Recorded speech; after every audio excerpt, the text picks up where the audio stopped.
Hola, buenos días, bienvenidos a la videoconferencia del día de hoy. Hoy tenemos el tema Compliance laboral en las empresas, un sistema para afrontar los retos del nuevo sistema laboral. Me da mucho gusto recibir a la licenciada Montserrat Viridiana Ochoa Zavala. Es licenciada en Derecho por la Universidad Michoacana de San Nicolás de Hidalgo y agente capacitador externo de la Secretaría de Trabajo y Previsión Social en REPSE IMSS. Tiene 3 años de experiencia implementando sistemas de compliance laboral en múltiples empresas. Actualmente es gerente de planeación laboral en la ciudad de Zamora, Michoacán, de Estratego Firma. Licenciada Viridiana, muchas gracias por apoyarnos el día de hoy con este tema. Le dejo la palabra, adelante. Hola, buen día a todos. Buen día, Lilian, todos los presentes. Agradezco muchísimo la invitación y me da mucho gusto poder estar en este foro con ustedes y compartir un poco de conocimiento con múltiples profesionistas y empresarios. El siguiente, por favor. Bueno, en este webinar tocaré los siguientes puntos, los siguientes temas. Como primer punto, tocaré lo que es la introducción al compliance laboral. Como segundo punto, lo que es un diagnóstico laboral. Como tercer punto, abarcaré lo que son las acciones a implementar. Dentro de este tema serán los siguientes subtemas, son contratos, reglamento, terminaciones laborales, capacitación y adiestramiento y comisiones mixtas. Y por último, tenemos el tema de supervisión y mejora continua. Siguiente, por favor. Bueno, comenzaremos con lo que es una pequeña introducción al compliance laboral. En los últimos años, México ha buscado posicionarse como un país que cumple con los más altos estándares internacionales, para lo cual ha reformado diversos ordenamientos como lo pueden ser la Constitución Política de los Estados Unidos Mexicanos y la Ley Federal del Trabajo. Además, ha creado leyes en materia de productividad y competitividad, ha ratificado tratados comerciales y convenios internacionales. En un panorama general, México ha adoptado e implementado políticas públicas para lograr los objetivos propuestos en materia laboral. Siguiente. A todo empleador se le exige el cumplimiento de un marco normativo laboral, pues gracias a ello se logra un progreso económico, social y se puede brindar un trabajo decente para todas las personas trabajadoras. Asimismo, al cumplir con esta responsabilidad social, se evitan y se mitigan todo tipo de impactos negativos en las operaciones de los empleadores. Además de todas las normas vinculantes en materia laboral, existen otras más que el empleador debe cumplir por las relaciones comerciales que tiene con proveedores y clientes, ya que estos son cada vez más exigentes con las empresas y exigen que éstas respeten los derechos humanos de todos los trabajadores en las operaciones y las cadenas de suministro. En este contexto, y para lograr un empleo pleno y promover un trabajo decente, las empresas deben implementar acciones que les permitan optimizar factores materiales, tecnológicos, financieros, humanos y organizacionales, es decir, una productividad laboral. Y derivado de esta optimización, se pueden generar beneficios que mejoren salarios y condiciones de trabajo. Al conjunto de todas estas actividades se le llama compliance laboral. Al día de hoy, muchos empresarios están acostumbrados a contratar a un abogado laboralista cuando ya tienen un problema. Es decir, contratan abogados para corregir, no para prevenir. El objetivo de este webinar es mostrar la importancia de una correcta prevención en materia de cumplimiento normativo. A continuación, aprenderemos algunos de los puntos más relevantes a cumplir en materia laboral, comenzando con la elaboración de un diagnóstico laboral que nos permita conocer las áreas de oportunidad de la patrona. Siguiente, por favor. Comenzaremos con lo que es un diagnóstico. ¿Qué es un diagnóstico laboral? Bueno, pues un diagnóstico laboral consiste en la elaboración de un informe que se emite después de haber revisado toda la documentación y procedimientos laborales llevados a cabo por una empresa. Este documento expone las posibles irregularidades indicando las medidas que debería de tener en cuenta la empresa para corregir estas eventuales deficiencias detectadas, siempre en base a una normativa laboral vigente. Siguiente, por favor. ¿Cuáles son las ventajas de contar con un diagnóstico laboral? Pues bueno, primero te aseguras de que tu empresa efectúa los procesos laborales correctamente. ¿Sabes las medidas que se deben de tomar para corregir eventuales deficiencias? Evitas posibles sanciones por parte de la autoridad laboral y evitas toda clase de reclamaciones y conflictos laborales. Siguiente, por favor. ¿Cómo se realiza un diagnóstico laboral?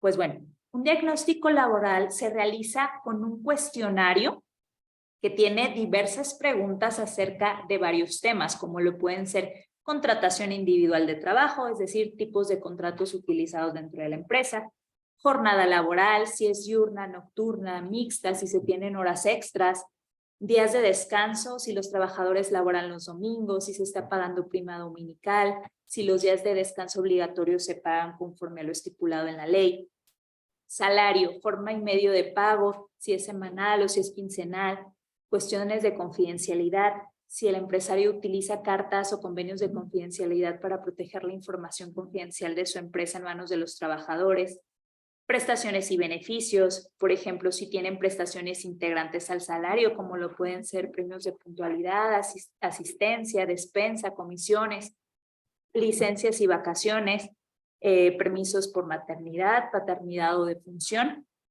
comisiones mixtas. La ley nos marca que debemos de tener obligatoriamente 5 comisiones mixtas constituidas, que son la de productividad, capacitación y adiestramiento, la del reglamento interior de trabajo, de seguridad e higiene, del cuadro general de antigüedades, del PTU, el RIT, que es el reglamento interior de trabajo, toda clase de modelos jurídicos como lo pueden ser cartas responsivas de herramientas de trabajo, cartas de percepciones laborales, cómo se documentan las terminaciones laborales, es decir, los modelos utilizados, si se ratifican o no se ratifican los documentos, en cuestiones de igualdad y no discriminación, si utilizan políticas y procedimientos para ello, en prevención de acoso, lo mismo, se utilizan políticas y procedimientos para prevenir el acoso y el hostigamiento sexual, todo tipo de capacitación y adiestramiento, es decir, cada cuánto la empresa capacita a su personal, si están inscritos dentro del CIRSE, si se emiten constancias de capacitación,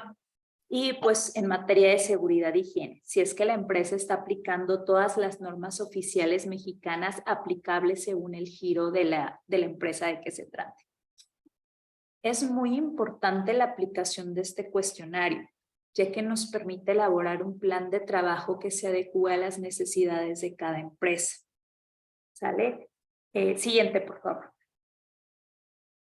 Bueno, como segundo punto tenemos lo que son las acciones a implementar. Una vez que nosotros conocemos en qué consiste un diagnóstico laboral y cuáles son las deficiencias dentro de la empresa derivados de la aplicación de este cuestionario, vamos a pasar a conocer 5 acciones básicas en toda empresa que nos permite subsanar deficiencias encontradas en el mismo diagnóstico y de las cuales una correcta implementación nos puede llevar a evitar multas y sanciones por parte de la autoridad laboral.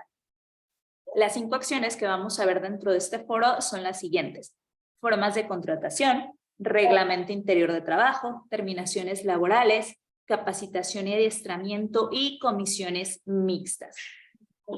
Comenzamos con lo que son contratos laborales. Un contrato laboral es un documento muy básico e importante en cualquier empresa. Y además de que es muy básico y muy importante, en este documento se suelen cometer frecuentemente bastantes errores. Este documento contiene las condiciones del trabajo a realizar y en él se plasma algunos requisitos como lo son los siguientes: generales del patrón y del trabajador, el tipo de contrato y duración del mismo en caso de aplicar, puesto y actividades, lugar o lugares donde deben prestarse el trabajo, jornada, salario, beneficiarios y cualquier otra condición de trabajo que beneficie a ambas partes, es decir, patrón y trabajador. tales como lo son prestaciones, días de descanso, confidencialidad, entre otras. Existen 4 tipos de contratos laborales y lo son contrato a prueba, contrato a capacitación, contrato por tiempo indeterminado y contrato a tiempo determinado o por obra determinada. Comenzaremos conociendo los contratos a prueba y a capacitación. Estos contratos tienen bastantes similitudes y los contempla la Ley Federal del Trabajo en su artículo 39A y 39B. Tienen las siguientes características. Ambos se utilizan al inicio de la relación laboral con el trabajador. Una vez que el colaborador concluye con su periodo a prueba o a capacitación, automáticamente se convierte en un trabajador por tiempo indeterminado, aun y cuando no se le haya dado a firmar un contrato que así lo exprese. Estos pueden darse por terminados sin responsabilidad para el patrón en el momento en que la Comisión Mixta de Productividad, Capacitación y Adiestramiento determine mediante un dictamen de no acreditación o incompetencia laboral que el colaborador no cuenta con las aptitudes y conocimientos necesarios para desempeñar el trabajo para el cual se le contrató, independientemente de que aún se encuentre vigente el periodo a prueba o a capacitación. Es decir, un ejemplo de esto sería, hice un contrato a capacitación por 90 días, pero yo en el día 45 me di cuenta que el colaborador pues no tiene las aptitudes que se esperaba y pues no está desempeñando su trabajo de la manera correcta. A los 45 días yo puedo dar por terminado este contrato sin ningún tipo de responsabilidad para el patrón, únicamente con un dictamen emitido por la Comisión Mixta de Productividad de no acreditación de su periodo a capacitación, o este dictamen también se le llama de incompetencia laboral. Y en este caso, pues únicamente se le pagaría al trabajador lo que son sus partes proporcionales de prestaciones y sus salarios de vengados. Y la última característica es que estos contratos se pueden otorgar por única ocasión, es decir, no puede haber renovación. Solo se puede otorgar uno de ambos contratos, ya sea que se le otorga al trabajador el contrato a prueba o el contrato a capacitación. El contrato a prueba no puede exceder de un periodo de 30 días para personal de base y de 180 días para personal de confianza. ¿Quiénes son las personas de confianza? Como personas de confianza nosotros consideramos a directivos, gerentes y demás personas que ejerzan funciones de dirección o administración dentro de una empresa. Este contrato tiene como fin de verificar que el trabajador cumple con los requisitos y conocimientos necesarios para desarrollar el trabajo que se solicita. El contrato a capacitación tiene un periodo más largo. Este no excede de 90 días para personal de base y de 180 días para personal de confianza. Y tiene como finalidad dar la capacitación y herramientas adecuadas para que el personal pueda adquirir los conocimientos necesarios para el desempeño y ejecución de las actividades asignadas durante este lapso de tiempo. Este contrato a capacitación es el que más recomiendo utilizar a mis clientes, ya que cuentan con un periodo más extenso para verificar que el colaborador cumple con el perfil requerido. Además de que durante este tiempo se puede capacitar al trabajador para desempeñar las actividades deseadas. En cambio, el contrato a prueba, y como su nombre lo dice, se utiliza para poner a prueba durante 30 días los conocimientos y habilidades que el colaborador dijo tener. Pasamos con lo que es el contrato individual por tiempo indeterminado. Este contrato lo podemos ejecutar pasados el periodo a prueba o a capacitación de 30 o 90 días respectivamente. Este documento no tiene un tiempo definido para su terminación.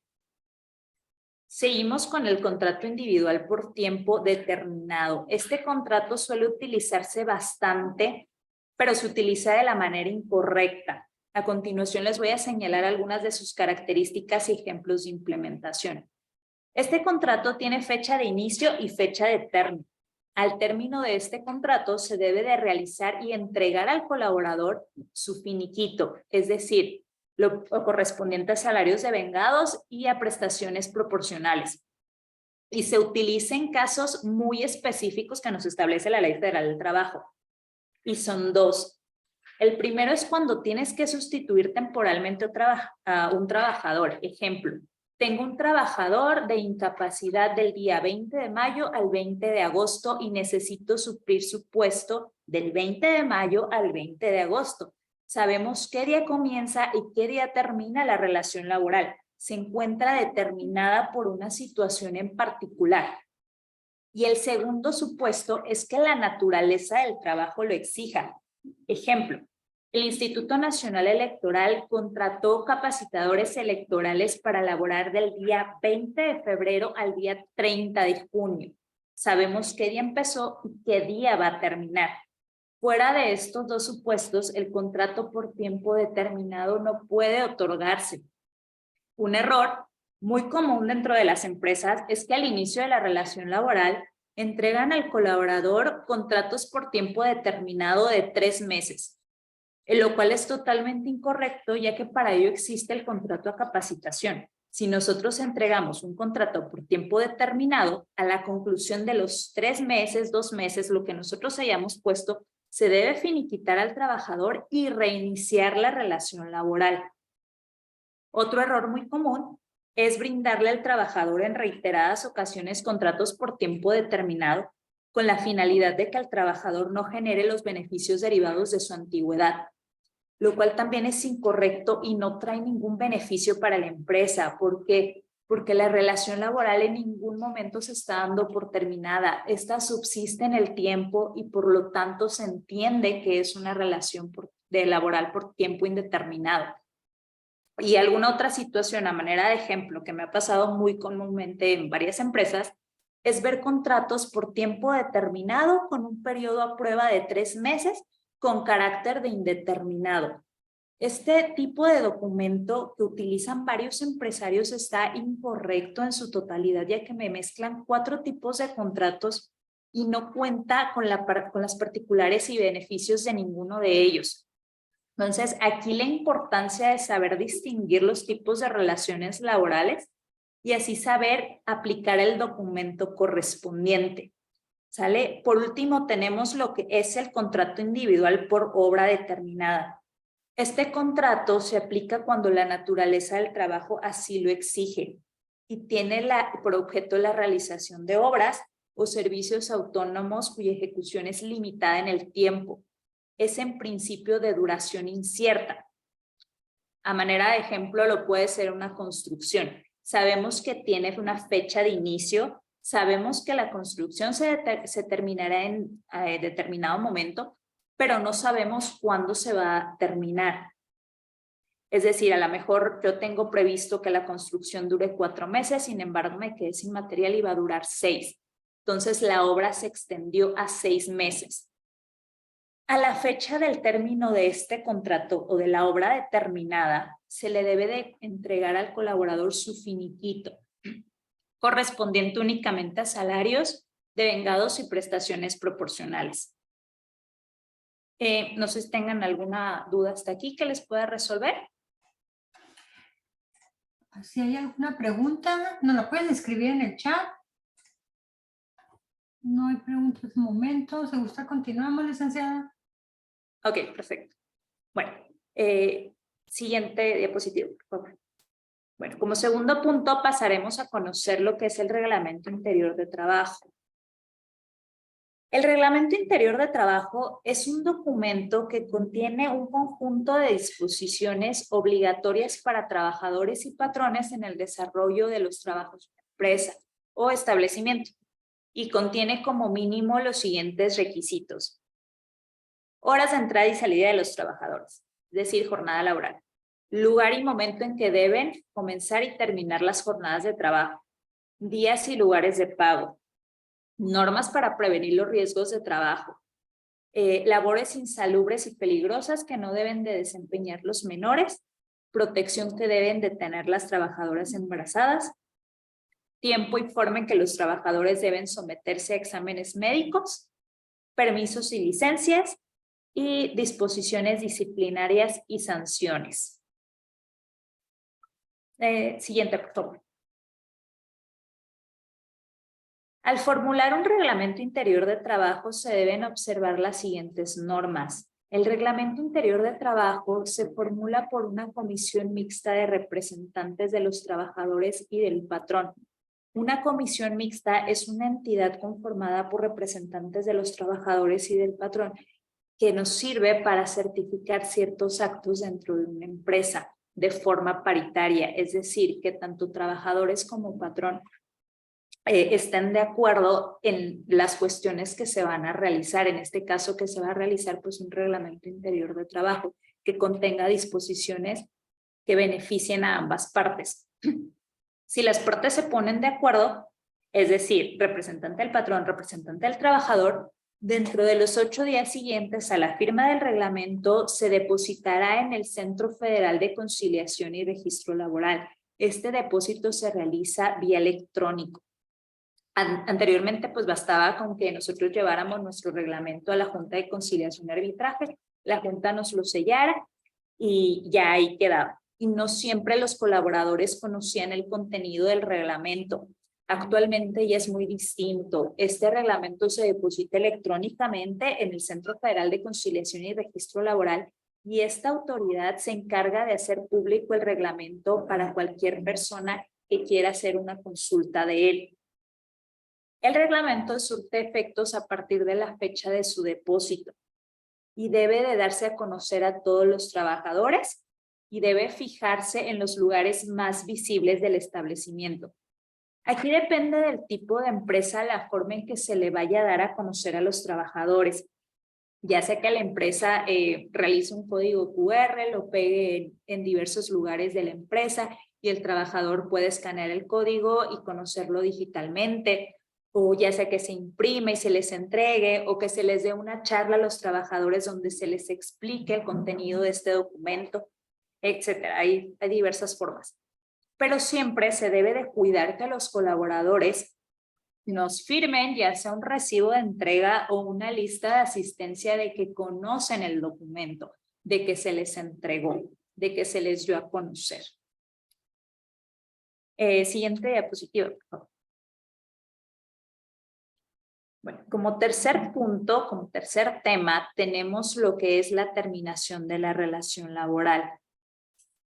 Es muy importante diferenciar entre las dos formas que existen para dar concluida una relación laboral.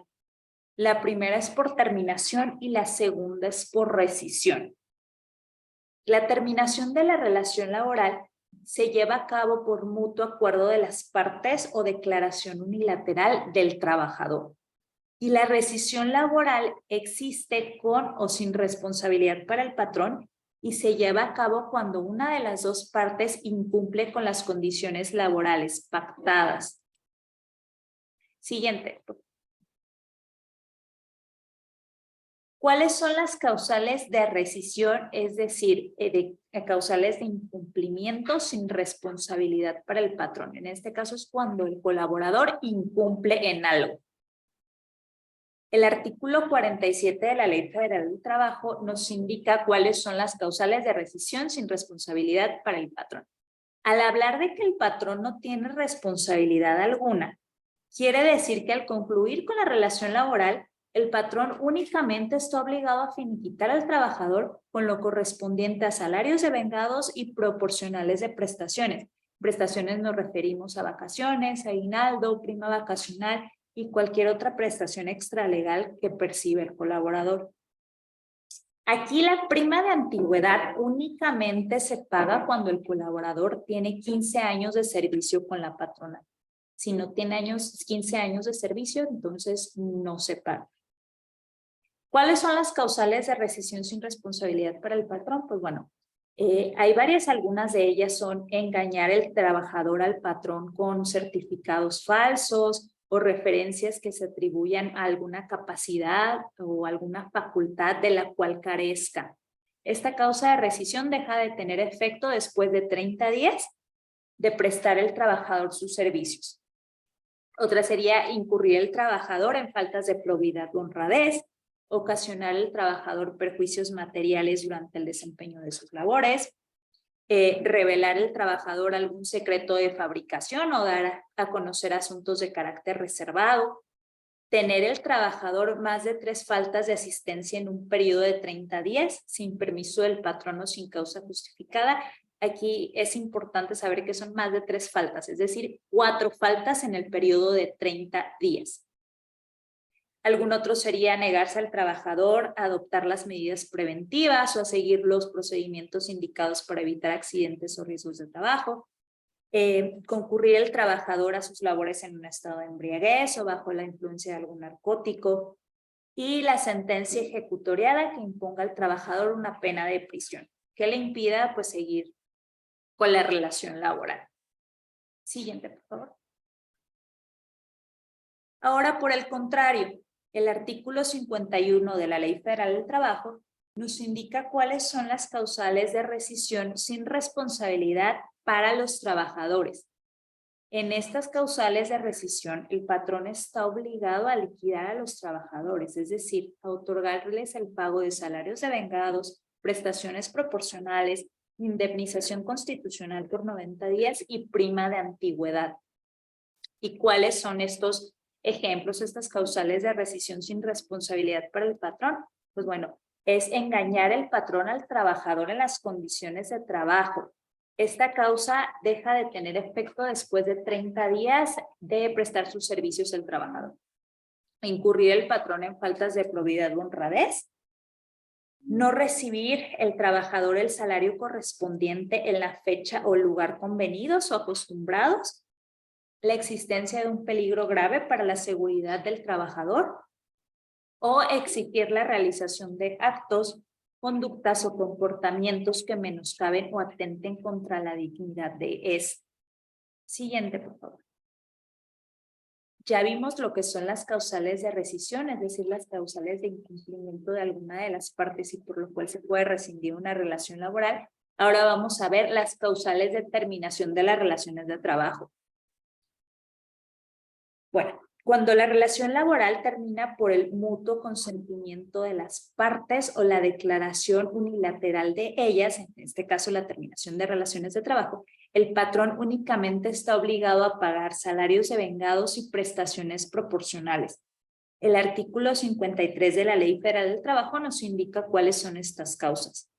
El mutuo consentimiento de las partes, la muerte del trabajador, la terminación de la obra, un vencimiento de término, o la incapacidad física, mental o inhabilidad del trabajador.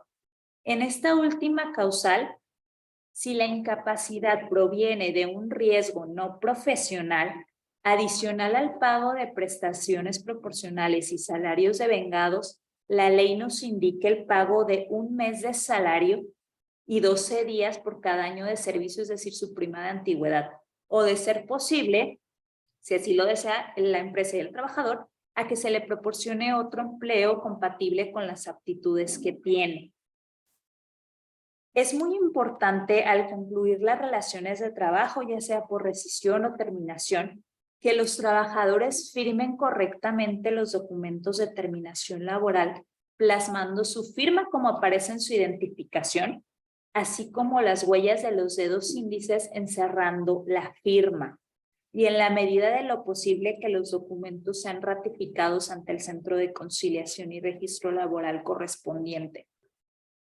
En las terminaciones laborales es cuando más importante se vuelve contar con un adecuado cumplimiento, derivado de algunos puntos.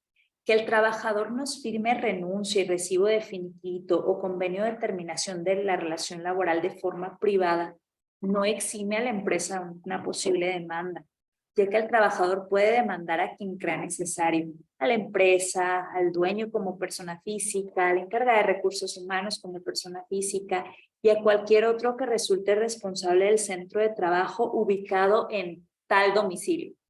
De manera que nuestros documentos de terminación firmados nos sirven únicamente para acreditar que no hubo un despido injustificado, pero eso ya en un litigio, es decir, en una segunda instancia. En una posible contingencia laboral o demanda, al patrón le toca acreditar todas las condiciones de trabajo, mismas que deben de estar plasmadas en un contrato. De ahí la importancia de conocer y aplicar los tipos de contratos en cada relación laboral. Además, debemos de acreditar jornada, pago de salario, si hubo o no hubo horas extras, si el pago de ellas, pago de prestaciones, entre otros. Y para ello debemos de contar con recibos de nómina, con comprobantes de pago de prestaciones, con listas de asistencia. Entre más documentación tenga el patrón respecto de una relación laboral, más posibilidades hay de que una sentencia salga favorable para él. Entre menos documentación tenga un patrón, aumentan en gran medida las posibilidades de una sentencia desfavorable, en virtud de que no contamos con pruebas para acreditar nuestro dicho y todo lo que diga el trabajador se va a considerar como cierto. Entonces aquí la importancia de un cumplimiento, de un correcto cumplimiento, de un correcto seguimiento a la relación laboral, de contar con los más documentos posibles. Es decir, un ejemplo, el trabajador me va a demandar horas extras, pero yo no tengo listas de asistencia. Pues entonces, ¿cómo acredito que el colaborador no trabajó horas extras? El trabajador me va a demandar pago de prestaciones, aguinaldo, vacaciones y prima vacacional, pero yo nunca emití un comprobante, un CFDI que me acredite que al trabajador sí se le fueron pagadas estas prestaciones. No tengo un permiso de vacaciones donde diga qué día se fue. Si yo no cuento con estos documentos, ¿cómo voy yo a acreditar que esas prestaciones sí se las pagué? Aunque sí se las haya pagado, si no hay un papel que así lo compruebe, es como si no lo hubiera hecho, como si no hubiera pagado, como si el colaborador se hubiera trabajado horas extras y cualquier otra cosa que diga el colaborador. Si nosotros no tenemos un documento que respalde que lo hicimos, entonces es como si no tuviéramos nada. ¿Okay? Siguiente diapositiva, por favor. No, pasamos a lo que es un cuarto punto, que es capacitación y adiestramiento. La capacitación y adiestramiento es una obligación constitucional consagrada en el artículo 123 de la Constitución Política.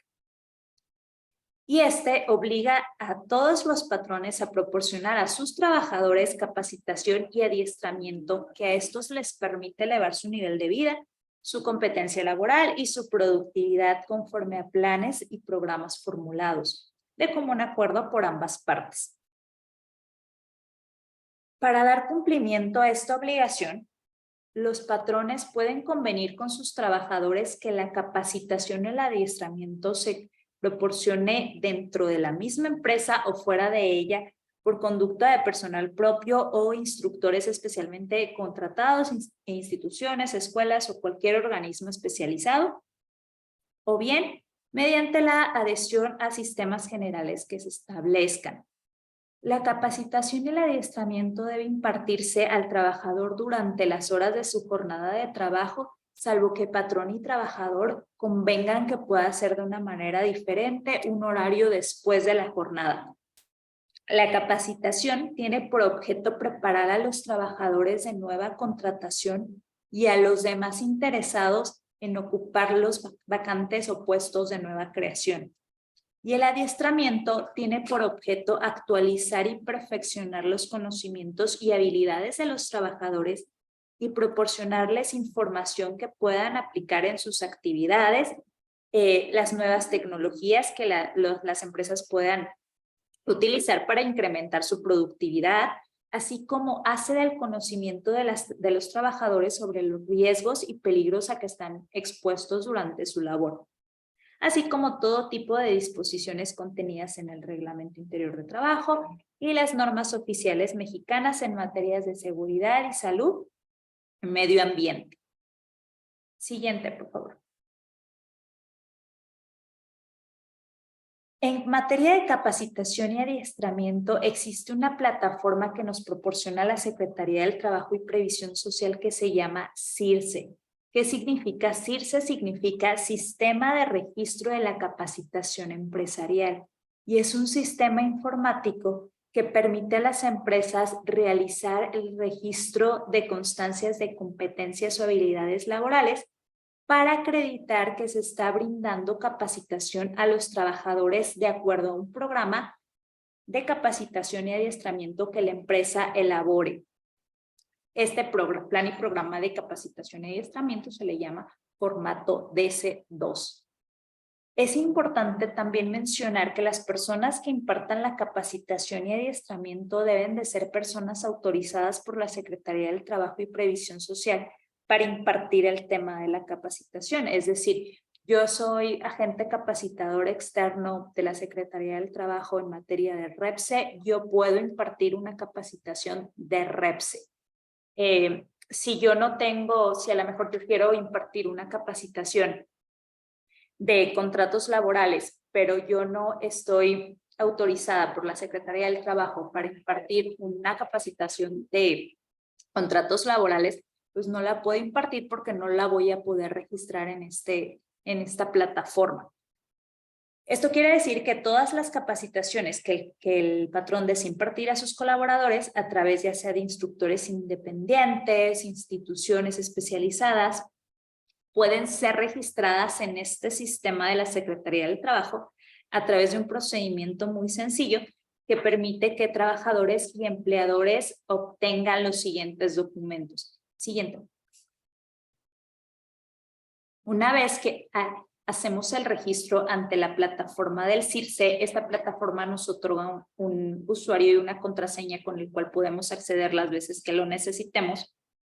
Y aquí nosotros podemos subir el plan de capacitación y las capacitaciones que deseamos impartir junto con la lista de asistencia y algunos datos de los colaboradores para que una vez que la capacitación se imparta, el mismo sistema nos arroje un documento llamado DC3. Este documento llamado DC3 es una constancia de competencias o habilidades laborales con el cual el trabajador acredita haber llevado y aprobado un curso de capacitación. Una vez que tenemos este formato DC3, al patrón se le entrega un acuse DC4. ¿Qué es un acuse DC4? Un acuse DC4 es una lista de constancias de habilidades laborales que contiene todos los cursos de capacitación y un reporte de todos los trabajadores capacitados.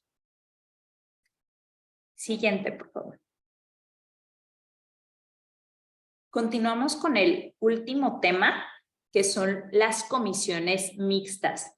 Las comisiones mixtas es un grupo de personas elegidas de forma paritaria que representan a trabajadores y a patrón dentro de una empresa o dentro de una fuente de trabajo.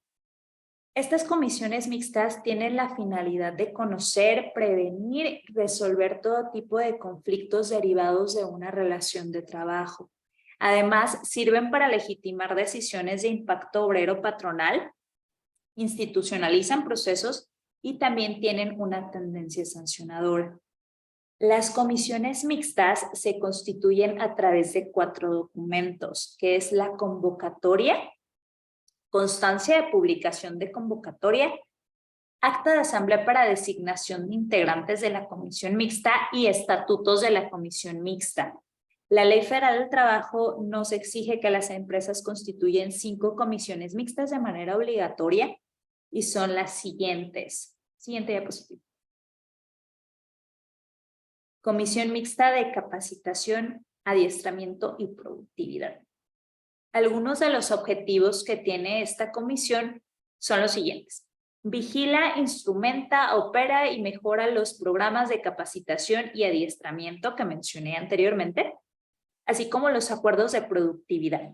Propone medidas para impulsar la capacitación y elevar la productividad, así como garantiza un reparto equitativo de los beneficios de la misma. Autentifica las constancias de competencias o habilidades laborales expedidas a los trabajadores que aprueben las capacitaciones y también puede emitir opinión sobre la permanencia de los trabajadores contratados bajo las modalidades de capacitación inicial y periodo a prueba que mencionamos pues casi al inicio de este foro. Tenemos también lo que es la Comisión Mixta del Reglamento Interior de Trabajo. Esta comisión formula y determina el contenido de un reglamento interior. Promueve propuestas de modificación a este, estudia, dictamina y promulga propuestas de modificación y todas aquellas actividades que se relacionen al contenido y estructura del mismo. Ahorita esta comisión forzosamente debe de estar conformada para poder depositar el reglamento interior de trabajo ante el Centro de Conciliación y Registro Laboral. Nos la piden de manera forzosa. Entonces, una acción más que hace, además de formular y dictaminar el contenido del reglamento, es el depósito del mismo ante la autoridad laboral correspondiente. Otra comisión mixta es la del cuadro general de antigüedades. Esta comisión formula y determina el contenido del cuadro general de antigüedades. Este es un cuadro donde tenemos los datos de todos los trabajadores, la fecha en que inició la relación laboral, y así sabemos cuáles son las prestaciones que le tocan derivadas de su antigüedad. También dictamina pues la antigüedad de los trabajadores de planta, los trabajadores eventuales o por tiempo determinado, o que no tengan una actividad permanente dentro de la empresa, así como a todas aquellas actividades que se relacionen con la preferencia, antigüedad y ascenso dentro de una empresa o establecimiento. Tenemos también lo que es la comisión mixta de la participación de los trabajadores en las utilidades de una empresa. Esta comisión mixta dictamina y emite un proyecto en el cual se establece el PTU a recibir de cada trabajador, o si es que no hubo PTU, pues también determina que en un ejercicio fiscal no hubo PTU a repartir. También recibe las observaciones o dudas surgidas respecto de lo establecido en el dictamen de PTU, y recibe y resuelve las objeciones que surjan derivado de este dictamen que se da a conocer a los trabajadores cada año en el mes de mayo. Ahorita se está utilizando muchísimo porque estamos en el mes de reparto de utilidades y estamos en el mes en el que se debe de realizar este dictamen para darlo a conocer a los colaboradores. Por último, tenemos lo que es la Comisión de Seguridad e Higiene. Esta Comisión de Seguridad e Higiene se realiza por centro de trabajo. Todas las demás comisiones se realizan por patronal, es decir, una por domicilio fiscal. Esta Comisión de Seguridad e Higiene no. Esta comisión se realiza por centro de trabajo establecimiento y se encarga de establecer un programa anual de recorridos de verificación. Realiza estos recorridos e identifica condiciones peligrosas dentro de un centro de trabajo, determina medidas de prevención e identifica riesgos o medidas correctivas en caso de accidentes de trabajo, así como también efectúa recorridos de verificación extraordinarios siempre que resulten necesarios dentro de una empresa. Hoy en día, las comisiones mixtas, más que un papel, nos sirven para certificar situaciones de manera paritaria, de forma que tanto patrón como trabajador se encuentren satisfechos con los distintos puntos de certificar. Ejemplo, el Reglamento Interior de Trabajo. Para su elaboración hay diversos puntos que quizá el patrón no se percata que debe de reglamentar porque no lo está viviendo día a día, pero el trabajador sí se percata de ello. Es de ahí la importancia de que los representantes de ambas partes emitan su punto de vista para que sea un mejor ambiente laboral para todos. Siguiente. En materia de supervisión y mejora continua, como conclusión y como vimos en esta presentación, es importante contar con un adecuado compliance para prevenir multas, pérdidas financieras derivadas de un incumplimiento frente a alguna casa auditora o el pago de una sentencia derivado de un juicio en el que no contamos con las pruebas suficientes para elaborar una correcta defensa. La gran mayoría de las ocasiones, el buscar a un abogado para corregir y no para prevenir es bastante desfavorable para la empresa porque siempre se trabaja contra reloj. Muchas veces no se alcanza a cumplir con el requerimiento y nos multan, o a lo mejor nunca se trabajaron correctamente los documentos necesarios dentro de una relación laboral y perdemos un juicio. Otro ejemplo un poquito más focalizado es que en el gremio agrícola el productor vende su fruta a un tercero, pero para que este tercero le pueda comprar su fruta, el productor debe de cumplir con un conjunto de normas en cuestión de bienestar laboral y de seguridad e higiene. Si no cumple con alguna de ellas, este tercero no nos va a comprar nuestro producto y existen pérdidas financieras bastante importantes dentro de la patronal. Las acciones que al día de hoy les mencioné son solo una pequeña parte del vasto cumplimiento que requiere una empresa en materia laboral.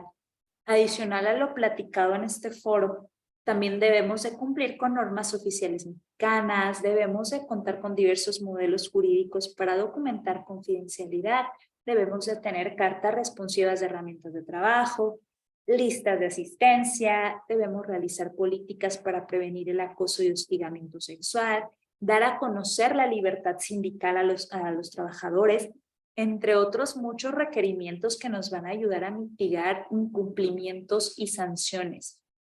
Hoy en día la materia laboral está en constante cambio y he ahí la importancia de la actualización y estudio constante de la misma, de contar con abogados que se estén actualizando continuamente, porque la materia laboral es la que más se está actualizando hoy en día y de la que más debemos de tener conocimiento como empleadores, como abogados laboralistas. ¿Vale? Con esto pues culmino la presentación y abro la sección de preguntas. Adelante. Muchas gracias, licenciada Montserrat. Abrimos el espacio para preguntas, aprovechar si tienen alguna duda. Si gustan abrir su micrófono.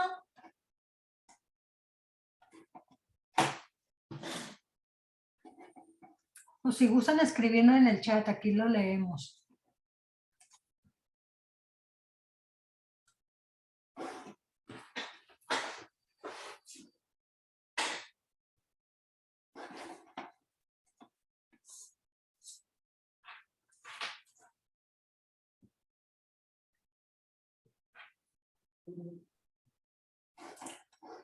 A ver, ¿quién se anima?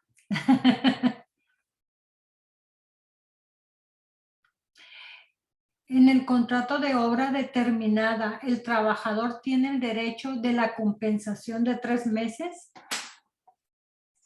No. Al terminar una obra, únicamente se le debe quitar al trabajador por sus salarios devengados, si es que hubiera, o sus prestaciones proporcionales únicamente. El derecho o la compensación de 3 meses, como aquí lo mencionan, únicamente es en despido injustificado o en las causales de rescisión sin responsabilidad para el trabajador. Muchas gracias.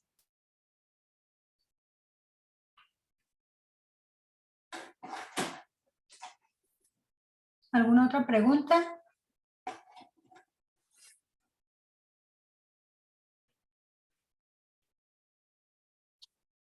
Bueno, antes de concluir la videoconferencia del día de hoy, licenciada, ¿alguna sugerencia que nos haga para las empresas? Ah, ok. Sí, bueno, pues la sugerencia es que, como dije al principio de esta presentación, pues es que todas las empresas ya no están tan acostumbradas a solo contratar a un abogado laboralista cuando se necesita, cuando ya tienen el problema en puerta. Lo mejor es la prevención y siempre va a ser la prevención. Al día de hoy tenemos que estar 100% actualizados en materia laboral. Tenemos que tener todo tipo de documentación que nos ayude a acreditar todo lo que es la relación jurídico-laboral con un trabajador. Entonces, la conclusión sería prevengan todo tipo de situaciones, prevengan que el día de mañana los multen por no tener un documento, prevengan que pierdan un juicio por no tener la documental necesaria para poder solventarlo. La prevención siempre va a ser lo más importante antes de la corrección. Ok, muchas gracias. A ver. Creo que... Nos dice Oscar, es un tema muy amplio, se necesitan muchas acciones. Por el momento, solo agradecer la presentación. Auxilia Tere. Buenas tardes. ¿Qué porcentaje de las prestaciones están obligados a dar las empresas si es una recepción de trabajo? Ok, cuando es una recepción de trabajo, las empresas únicamente están obligadas a pagar el proporcional que lleva hasta el día de hoy. Es decir, si el trabajador nos entregó el trabajo el día de hoy, pero sus vacaciones las disfrutó en enero, pues solo se le va a pagar lo proporcional de febrero a mayo y el aguinaldo pues lo proporcional de enero a mayo. Y así con cada una de las prestaciones que tenga el trabajador y que no haya disfrutado. También cuestión de salarios devengados, pues si se le debe una semana, pues es lo que se le debe de incluir en su finiquito. Okay. Muchas gracias. Tenemos una pregunta. Entonces, no importa si el contrato es por obra determinada o por indeterminado. Si es despido injustificado, se dan los 3 meses de indemnización, la prima de antigüedad y todos los demás beneficios, siempre que sea despido injustificado, sin importar el tipo de contrato. Sí, así es. Y sin importar el tipo de contrato, cuando es un despido injustificado, pues siempre se deben de dar la indemnización constitucional correspondiente a 3 meses, prima de antigüedad, prestaciones proporcionales y salarios devengados. Sin embargo, hoy en día siempre está abierta la posición a negociar con los trabajadores en el Centro de Conciliación Laboral, que es a donde deben de acudir los trabajadores una vez que se les despidió justificado o injustificadamente. Los trabajadores siempre acuden ahí cuando no están conforme con el finiquito que les proporcionó la empresa. Acuden ahí y ahí el conciliador siempre nos da una media para negociar, de manera que ni la empresa pague 90 días de indemnización constitucional y sea una media. A lo mejor de pagar 90 viene a pagar 45 días. Ahorita la nueva normativa laboral y esta nueva autoridad pues nos está dando la posibilidad de negociar con los colaboradores algún monto más pequeño en caso de despido injustificado. Tenemos otra pregunta. ¿Cuándo se aplican los 20 días por año aparte de los 12 días de la prima de antigüedad? Esta es una muy buena pregunta. Muchos trabajadores muy listos, y cuando la empresa desconoce, se ponen a pedir 20 días por año, adicional a los 12 días de la prima de antigüedad cuando es un despido. Estos 20 días por año única y exclusivamente se dan cuando el colaborador ya demandó, ya hay una sentencia y el juez dictaminó que se le debe de reinstalar al trabajador, pero nosotros no queremos reinstalarlo. Es decir, el trabajador demandó reinstalación, el juez dijo que sí lo debíamos de reinstalar, nosotros no queremos reinstalarlo, entonces ahí y ya cuando hay una sentencia se deben de pagar los 20 días por año, pero cuando el juez dijo que ya debíamos de pagarlo, antes no. Y aunque cualquier trabajador nos llegue y nos diga, es que me tienes que pagar antigüedad de 12 días por año más 20 días por año, no es cierto. Lo único que se les debe de pagar es la prima de antigüedad. Si ya hay una sentencia de por medio donde el juez diga que sí se le debe de pagar los 20 días por año, ok, entonces ahí se lo pagamos. Antes no. Muchas gracias. Muy interesante ese dato. Muchas gracias.